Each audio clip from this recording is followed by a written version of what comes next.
অবস্থা হইতেছে? ওই যে দিকে দাও কি অবস্থা হইতেছে?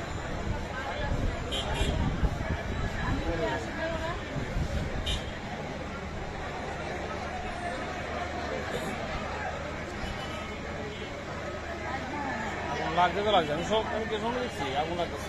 এটা নিয়ে যেতে পারতো না, ভিতরে লেগে গেছে, এটা পানি দিতে দেবে ভিতরে।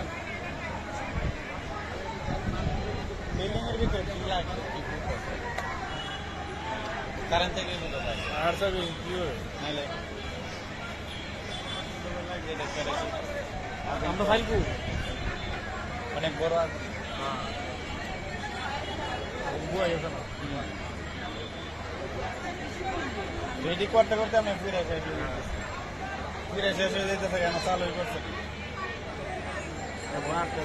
আগুন তো দ্রুত বাড়তেছে, দেন না কি অন্ধকার হয়ে যেতেছে।